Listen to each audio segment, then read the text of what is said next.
이 시간에는 사도행전 20장 36절부터 21장 3절 말씀까지 읽었습니다. 오늘은 사도행전 136번째 시간으로 부제목은 에베소 교회 장로들과 작별하다 입니다. 에베소 교회 장로들과 작별하다. 지금 결박과 환란이 기다리고 있는 예루살렘을 향하여 가고 있는 바울은 밀레도라는 섬에서 지금 시간이 너무 없어서 에베소에 들렸다 갈 수 없어서 에베소의 장로들을 밀레도 섬으로 불러가지고 고별 설교를 했습니다. 이 고별 설교는 바울의 유언과도 같은 거예요. 바울은 이 유언을 통하여 먼저 에베소 교회 장로들에게 지난 3년 동안 에베소에서 바울이 어떻게 살아왔는지 그 삶의 이력서를 다시금 기억하게 했습니다. 온갖 어려움과 도전 속에서도 흔들림이 없이 겸손과 눈물로 주님을 섬겼던 그 바울의 삶, 에베소 사람들에게 유익이 되는 거라면 어떤 생명의 위협도 개의치 않고 거리낌 없이 복음을 전했던 그 삶, 또 유대인과 헬라인을 막론하고 모든 사람에게 주님을 향하여 회개하고 돌아서기를 촉구하던 것을 보여주는, 그러니까 바울의 삶의 이력서라는 것이 바로 그거예요. 그렇게 함으로써 그 에베소 교회 장로들에게 여러분들이 지난 3년 동안 에베소에서 보았던 내 삶과 같이 여러분도 이제 그렇게 살아라, 이렇게 당부하는 거죠. 또한 바울은 고별 설교를 통하여 에베소 교회 장로들에게 이 바울의 굳은 결심을 얘기합니다. 자, 그동안 바울이 각성을 들러올 때마다 어땠습니까? 기도 좀 한다는 사람들, 또 성령께서 바울에게 뭘 말씀해 주시는가? 예루살렘에서 지금 결박과 환란이 바울을 기다리고 있다는 걸 알려주셨어요. 자, 그러면 보통 사람 같으면 성령께서 이것을 나에게 알려주신 것은 이 어려움을 피하라고 알려주신 거다, 이렇게 얼마든지 생각할 수도 있는데 바울은 아니다. 나는 하나님으로부터 부여받은 소명이 있으니까 지금 결박과 환란이 예루살렘에서 나를 기다린다 할지라도 내가 나에게 맡겨진 사명을 감당함에 있어서 내 생명을 조금도 귀한 것으로 여기지 않는다, 이렇게 말했습니다. 그리고 바울은 나는 궁극적으로 예루살렘을 거쳐서 로마 제국의 심장인 수도 로마로 가야 하리라, 이렇게 얘기했죠. 우리가 사도행전 19장을 나눌 때 21절에서 그랬잖아요. 로마도 보아야 하리라. 뭡니까? 내가 로마로 가야 된다는 거예요. 바울이 주님의 증인으로서 자기의 생을 마지막으로 바치고 던져야 될 곳이 어디냐? 로마라는 거예요. 자, 그런데요, 그 길은 일찍이 가보지 않은 길이에요. 다른 곳은 1차, 2차, 3차 전도 여행을 하면서 2번, 3번 갔지만 로마는 아직 한 번도 가보지 않았어요. 그러니까 로마로 간다는 건 미지의 광야요, 사막입니다. 그런데 성령께서 뭐라고 말씀하셔요? 그 미지의 길에 결박과 환란이 바울을 기다리고 있다는 거예요. 그러나 바울은 그 길이 설령 내가 죽는 길이라 하더라도 그곳에 생명의 복음을 전하기 위해서 내 생명을 던질 각오를 했다는 거죠. 대단한 신앙 아닙니까? 이것은 우리 주님의 부르심에 응답하는 삶만이 우리 주님 앞에 드릴 수 있는 최상의 감사 예물이에요. 여러분, 우리가 예배 드릴 때 감사헌금 하잖아요. 그것도 참 귀해요. 그러나 그보다 더 귀한 게 뭡니까? 주님의 부르심에 응답하는 삶, 주님께서 나에게 뭘 원하신다는 걸 알고 거기에 순종하는 삶이 가장 귀하죠. 이걸 에베소 교회 장로들에게 일깨워 주기 위해서 고별 설교를 한 거예요. 그리고 이어지는 오늘 본문 36절을 보면 이제 고별 설교를 마치면서 이렇게 기록하고 있습니다. 시작. 이 말을 한 후 무릎을 꿇고 그 모든 사람들과 함께 기도하니. 자, 유언과도 같은 고별 설교를 마친 바울은 그 자리에 모인 사람들과 함께 기도했습니다. 근데 여기서 우리가 주의 깊게 봐야 될 것이 뭐냐? 기도하는 자세예요. 본래 유대인들은요, 하늘을 향해서 두 손을 들고 이렇게 기도했어요. 왜 이렇게 기도했느냐? 하나님이 하늘에 계시다고 믿었기 때문이죠. 그런데 신약 시대에 들어오면서 그리스도인들이 무릎을 꿇고 기도하기 시작했어요.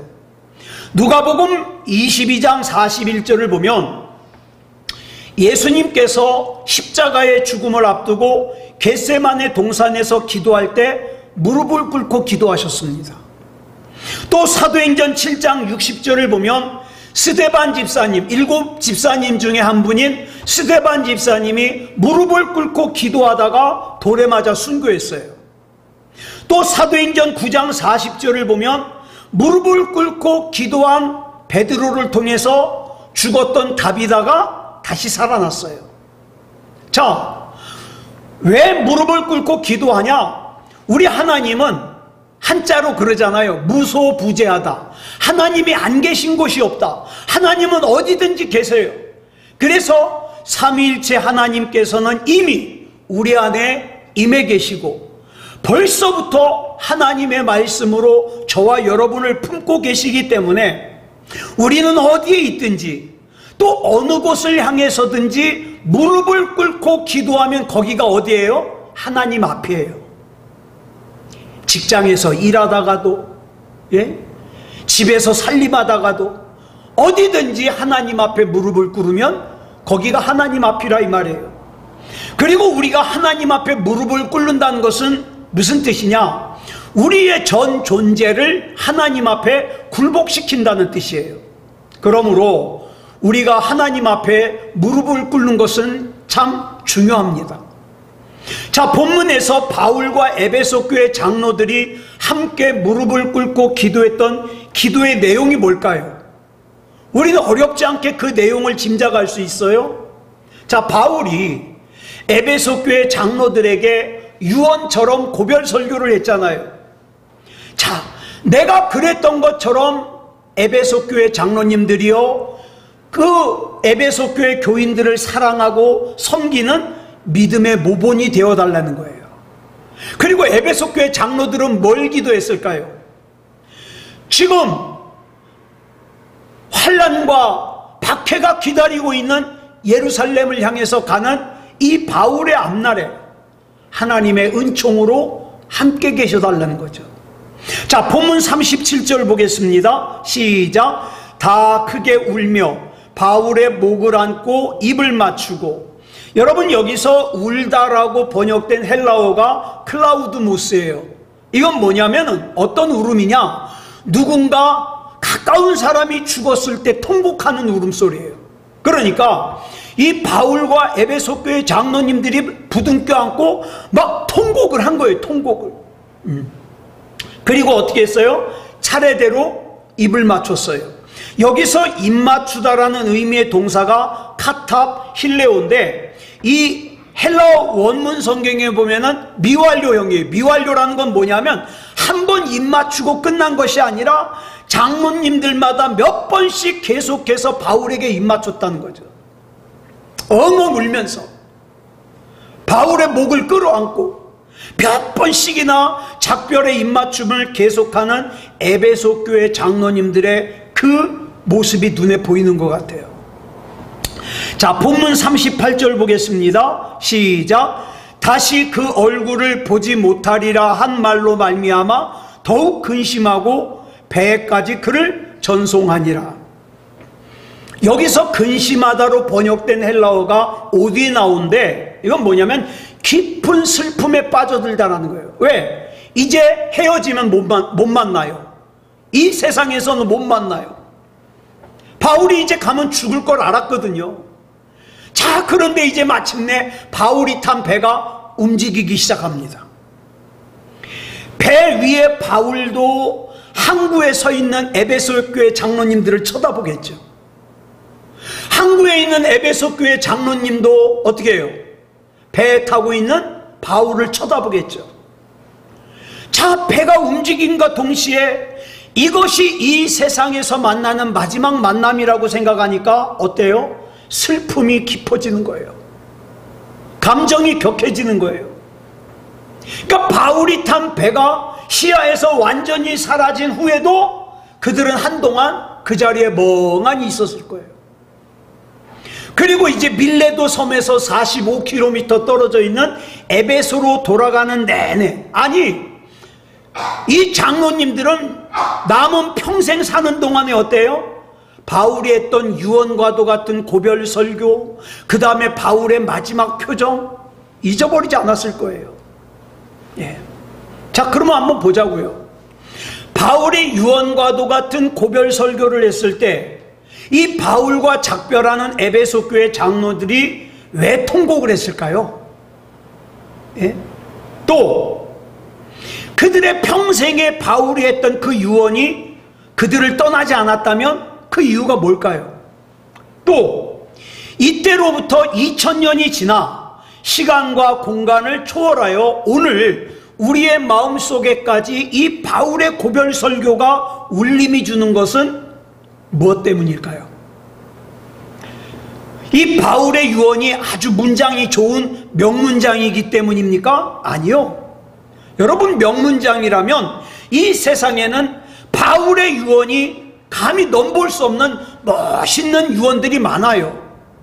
그런데 위대한 소설가나 시인이 남긴 그 유언이라 해서 우리가 다 우리 가슴에 울립니까? 그러지 않아요.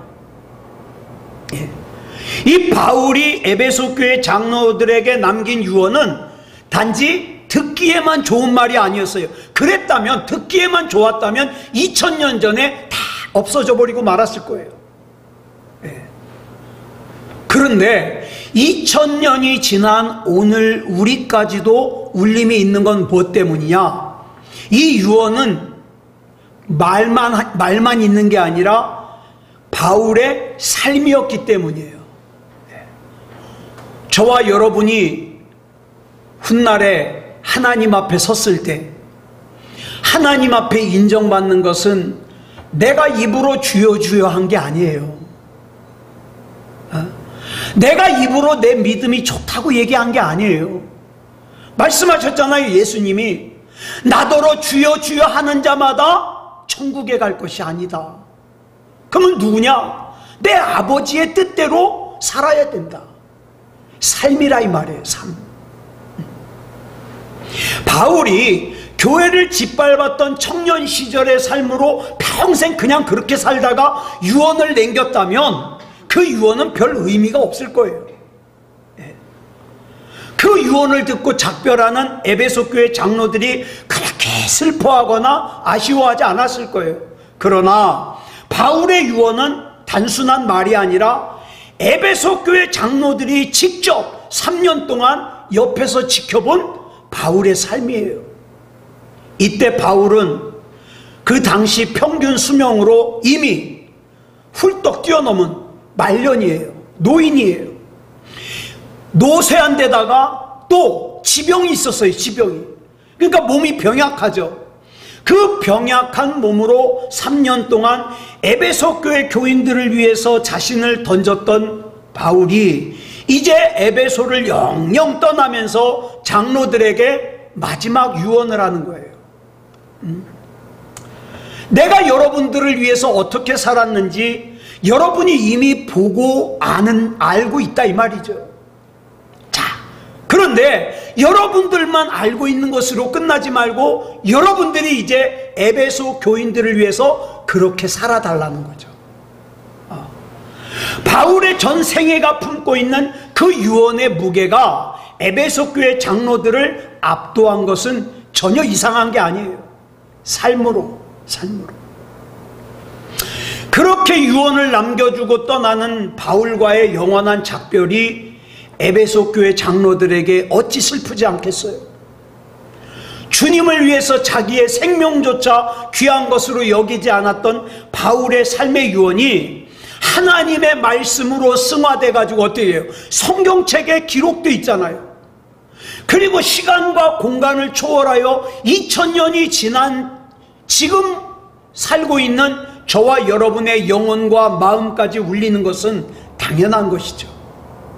자, 교회를 짓밟고 예수 믿는 사람들을 감옥에 가두던 폭도였던 바울이 이처럼 영원한 삶의 유언을 남길 수 있었던 것은 그 바울이 다메섹으로 가던 길에 예수님을 만난 이후에 어떻게 해요?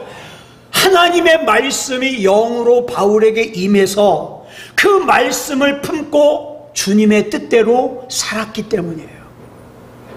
오늘 우리도 마찬가지입니다. 내 직분이 뭔가는 중요하지 않아요. 나 목사인데, 나 장로인데, 나 권사인데, 이게 중요한 게 아니에요.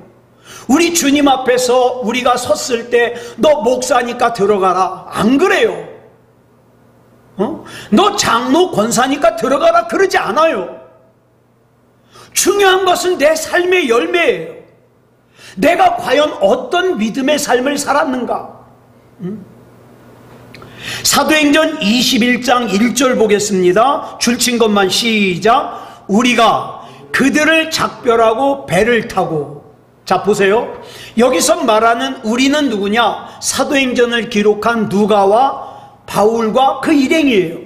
그 다음에 그들은 누구냐? 에베소 교회 장로들이에요. 자, 오늘 이 본문 1절에서 작별하다 그랬잖아요. 작별. 이 작별하다로 번역된 헬라어가 아포스파오인데 이 의미가 좀 특별해요. 네. 자, 본문 6절에도 보면 작별이라는 이 작별하다는 단어가 나오는데 이 동사와 본문 1절에 나오는 작별은 달라요. 6절에 나오는 작별은 뭐예요? 그냥 우리가 흔히 아는 안녕 이런 작별이에요. 그런데 본문 1절에 사용된 아포스파오는요, 어떤 작별이냐? 억지로 떼어나다는 작별이에요. 막 빼내다, 억지로 분리시키다. 무슨 뜻이냐? 자, 보세요. 살아생전에 이제 다시는 바울의 얼굴을 보지 못하게 된 에베소 교회 장로들이 엉엉 울면서 바울의 목을 끌어안고 작별의 입맞춤을 계속했다고 그랬죠. 그런데 자꾸 인사를 하면 할수록 어떻게 해요? 다시는 볼 수 없다는 생각에 깊은 슬픔에 빠지는 거예요. 그래서 그들은 항구에서 바울이 배에 오르기까지 바울을 전송했어요. 자, 그런데 본문 1절에 보니까 에베소 교회 장로들이 항구에서도 바울과의 영원한 작별이 아쉬워가지고 바울을 끌어안고 떼어주지 않으니까 어떻게 해요? 할 수 없이 바울 일행이 바울과 에베소 교회 장로들을 억지로 떼어놨어요. 안 그러면 배를 못하니까. 그 작별이에요. 그 작별. 자, 에베소 교회 장로들이 바울과의 영원한 작별을 얼마나 슬퍼하고 아쉬워했는지 바울이 일행과 함께 억지로 떼어냈다는 이 단어를 통해서 우리는 더욱 생생하게 느낄 수 있는 거죠. 요즘에는요, 사람들이 만났다 헤어지는 걸 너무 가볍게 생각해요. 예? 만났다 헤어지는 거를. 자, 그런데 우리가 예수 그리스도 안에서 복음으로 하나가 되잖아요. 한 지체가 된다는 것은 떨어지기가 어려운 거예요. 그래서 진짜 믿음이 있다면 이 바울과 에베소 교회 장로들처럼 이 작별이 쉽지가 않아요. 자, 이때는 어때요? 바울이 이미 평균 수명을 훨씬 뛰어넘어서 인생 말년이라 그랬죠. 게다가 지금 예루살렘으로 가면 바울을 기다리는 것은 박해와 환난이에요. 결박과 환난. 자, 순전히 바울의 개인적인 입장에서 보자면 그토록 사랑하며 붙잡는 에베소 교회 장로들과 굳이 헤어질 필요가 있을까요? 에베소는요, 바울이 3년 동안 복음을 전한 곳이에요. 그래가지고 이 에베소에는 바울 때문에 예수님을 구주로 영접한 그리스도인들이 많이 있어요. 만약에 바울이 에베소에 눌러앉아서 그곳에 정착한다면 에베소 교회 장로들이 얼마나 좋아하겠습니까? 자, 그래서 그 존경하는 바울을 위해서 경제적인 지원도 할 거고, 바울은 노년을 어렵지 않게 지낼 수 있어요. 자, 그런데 보세요. 지금 바울이 가는 예루살렘은 결박과 환란이 기다리고 있는 거예요. 자, 결박과 환란이 기다리고 있는 예루살렘으로 가는 것보다 에베소에서 머무는 게 육체적으로 훨씬 편하죠. 여러분, 믿음이 없는 사람들, 하나님의 뜻에 관심이 없는 사람들은 뭐가 중심입니까? 육체가 편한 것이 중심이에요. 그러나 바울은 육체가 편한 것을 선택하지 않았어요. 사랑하는 에베소 교회 장로들을 억지로 떼어놓으면서까지 그들과 작별하고 결박과 환란이 기다리고 있는 예루살렘으로 향했습니다. 왜요? 바울은 소명의 사람이거든요. 만약 바울이 자기의 편한 것을 위해서 소명을 마다하고 자기를 환영하는 에베소에 눌러 앉았더라면 더 이상 새로운 내일이 바울에겐 없었을 거예요. 자, 근데 본문 1절 다시 한번 읽겠습니다. 시작. 우리가 그들을 작별하고 배를 타고 바로 고스로 가서 이튿날 로도에 이르러 거기서부터 바다라로 가서, 자, 밀레도에서 에베소 교회 장로들과 헤어진 바울이 일행과 함께 배를 타고 밀레도 섬에서 남쪽으로 70km쯤 떨어져 있는 고스라는 곳으로 갔어요. 이곳이 왜 중요하냐? 이 고스는 교역의 중심지예요. 여러분 잘 아는 의학의 아버지, 의사의 아버지로 추앙받는 그리스의 의학자 히포크라테스의 고향이 고스예요. 그래가지고 바울 당시에도 고스에는요, 유명한 의사들을 가르치는 학교들이 많았어요. 그래서 좋은 의사들도 많았어요. 그래서 육체의 질병이 심한 사람들은 그 고스에 가가지고 훌륭한 의사들에게 진찰을 받고 치료받는 게 소원이죠. 게다가 고스는 유명한 예술의 도시예요. 자, 그런데 바울은 날이 밝자마자 지체하지 않고 어떻게 해요? 배를 타고 고스를 출발해서 동남쪽으로 약 80km 떨어져 있는 로도라는 섬으로 갔어요. 헬라어로는 로도스라 그래요. 소아시아 반도 연안에 자리 잡은 섬들 가운데 가장 큰 섬이에요. 로도스. 근데 이 로도스라는 섬이 별명이 있어요. 장미의 섬이에요. 왜 장미의 섬이냐? 이 섬은요, 일조량, 햇빛을 너무 잘 받기 때문에 이 섬은 어딜 가든지 장미꽃이 만발해요. 그래가지고 장미의 섬이에요.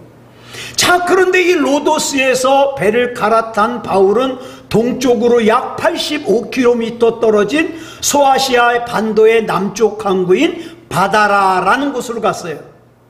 중요한 무역의 항구 도시예요, 바다라는. 그래서 여기는 지정학적인 위치로 계절에 상관없이 항상 수백 척의 배가 왔다 갔다 하는 곳이에요. 그러니까 장사하는 사람들은 여기를 굉장히 중요하게 여기죠. 이처럼 밀레도를 출발해 가지고 바울이 거친 곳들은 다 유명한 곳들이에요. 소아시아 반도에서 빼어난 곳들이에요. 자, 보세요. 바울은 지병이 있다 그랬죠? 그러면 히포크라테스의 고향인 고스섬에서 그 훌륭한 의사들한테 자기 지병 좀 치료받으면 얼마나 좋아요? 그러면 노후에 고통스럽지 않게 살 수 있는데, 게다가 위대한 설교자였던 바울은 웅변과 수사학으로 유명한 장미의 섬 로도스에서 웅변학원, 수사학 학원을 열어가지고 사람들을 가르치면 또 안정되게 살 수 있어요. 또 바다라라는 곳에서, 자, 바울이 가지고 있는 기술이 뭐예요? 천막 만드는 거죠. 그 천막을 만들어 팔면 돈을 벌 수 있어요.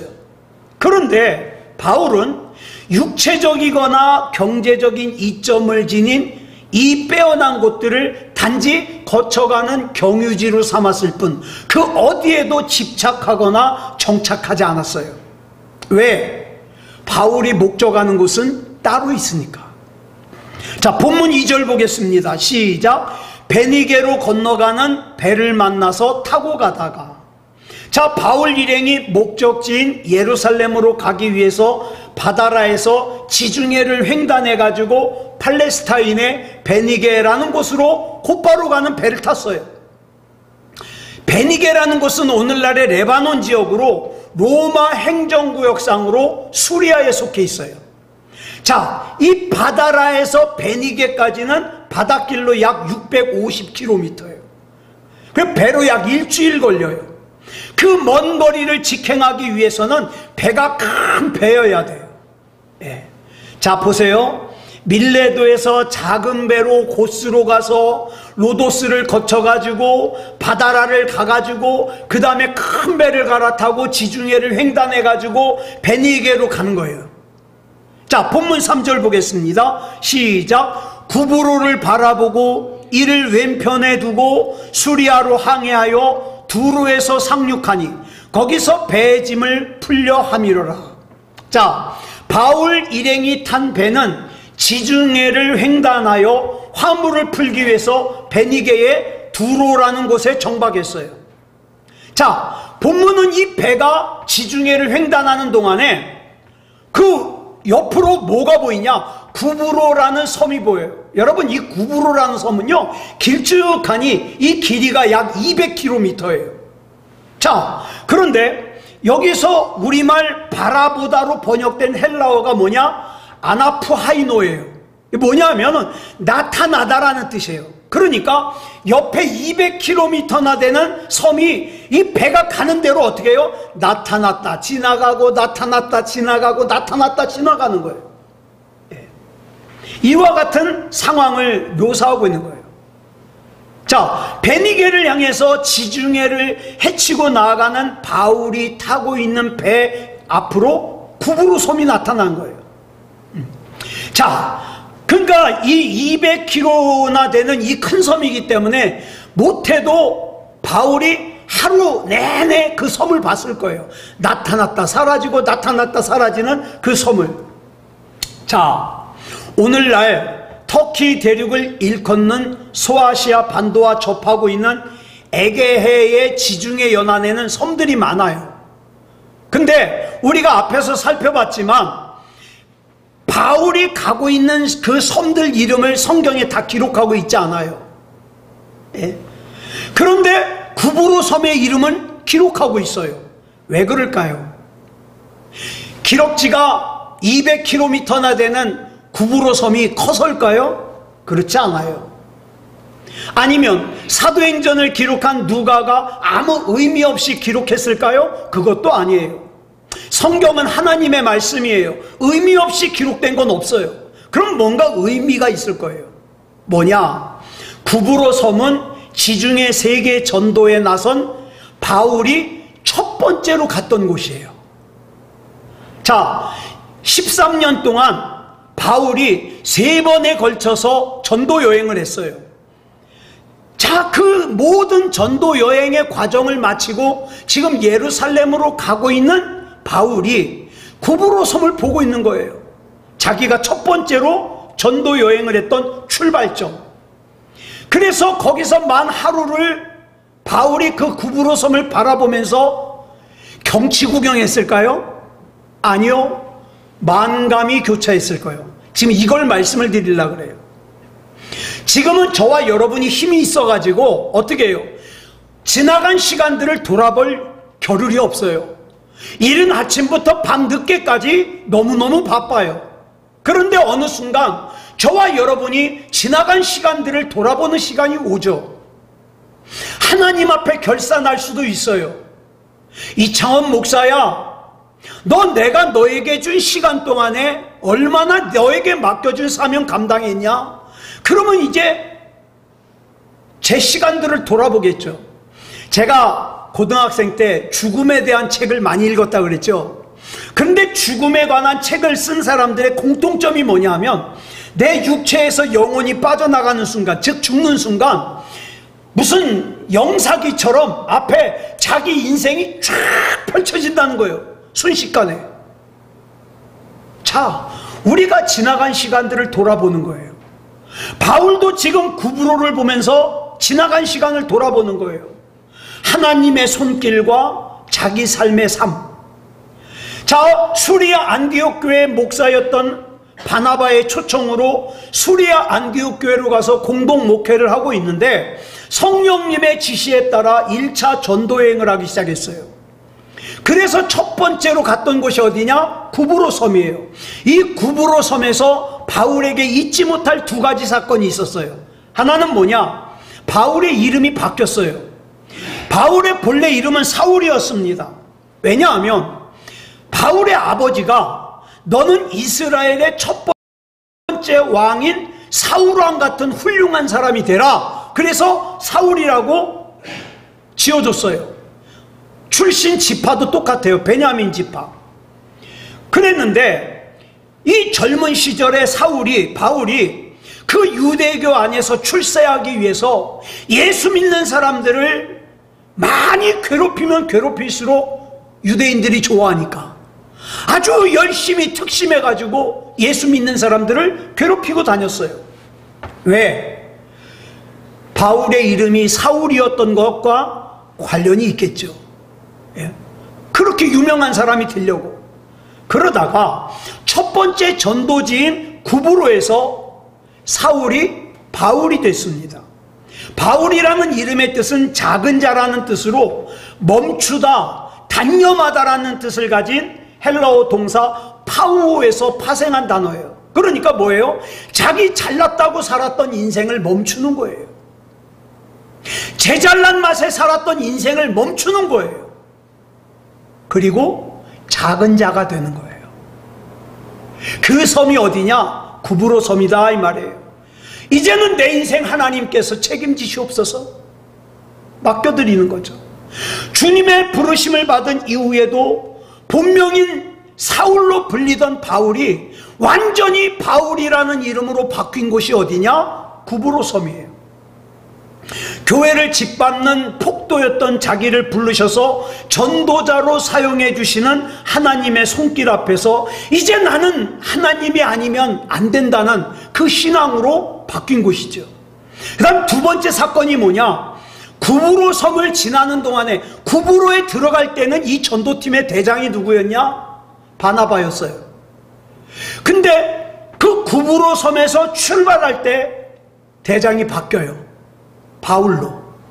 자, 첫 전도 현장인 구브로 섬에서 바울의 전도 역량이 두드러지게 드러난 거죠. 그래서 바나바가 이 전도팀의 우두머리 자리를 기꺼이 바울에게 양도한 거예요. 자, 이 첫 번째 전도지였던 구브로의 이 큰 두 가지 사건을 바울은 생각했을 거예요. 그렇지, 13년 전에 내가 여기서 사울에서 바울로 바뀌었지. 그리고 13년 전에 내가 여기서 전도팀의 대장이 됐었지. 그리고 13년 동안 참 생명을 아끼지 않고 복음을 전했구나. 이제 내 그 복음을 전하는 인생의 마지막을 향해 가고 있구나. 만감이 교차하겠죠. 이후 바울은 13년에 걸쳐서 지중해 세계를 3차례나 전도여행을 하면서도 하나님 앞에서 절대 교만하지 않았어요. 내가 너보다 잘났는데 왜 네가 나 옆에서 잘난 척하느냐고 한 번도 그러지 않았어요. 사랑하는 여러분, 믿음다운 믿음을 가진 사람은 겸손합니다. 믿음다운 믿음을 가진 사람은 하나님이 아니면 안 됩니다. 나중에 정말 하나님 앞에서 이럴 걸 저럴 걸 하면서 후회하는 인생이 되지 않으려면 지금 돌아봐야 돼요. 하나님 앞에 믿음다운 믿음으로, 하나님께서 인정하시는 믿음으로, 생명책에 반드시 이름이 기록되는 믿음으로, 구원받을 만한 믿음을 가진 믿음으로. 그래서 자, 이제는 저와 여러분 역시도 하나님의 손길에 이끌려서 하나님께서 나에게 맡겨주신 사명을 감당하는 그런 사명감이 있는 인생을 살자고요. 아무쪼록 우리 하나님 앞에 그렇게 인도함 받는 저와 여러분이기를 그리스도 예수님의 이름으로 축복합니다. 기도하겠습니다. 사랑의 아버지 하나님, 감사합니다. 하나님의 은혜 가운데 인도하여 주셔서 우리가 전도 여행을 마무리하는 사도 바울의 삶을 통해서 우리의 삶을 돌아봅니다. 하나님께서 인정하실 만한 삶인지, 하나님께서 인정하실 만한 믿음인지, 구원받을 만한 믿음인지, 생명책에 이름이 기록될 만한 믿음인지, 아니면 세상의 다른 일 때문에 하나님을 향한 시선을 다른 곳으로 돌리고 있는지, 다른 일 때문에 시험에 들었는지, 나에게 예배는 어떤 존재인지, 나는 지금 하나님 앞에 어떤 기도로 교제하고 있는지 돌아볼 수 있도록 인도해 주시옵소서. 이 밤에 기도할 때에 우리 하나님께서 붙잡아 주셔서 우리의 남은 인생 하나님께서 맡겨주신 사명을 잘 감당할 수 있는 사명감 있는 인생을 살게 하여 주시옵소서. 모든 것을 우리 주님 앞에 맡겨드리오며 그리스도 예수님의 이름으로 감사하며 기도드렸사옵나이다. 아멘.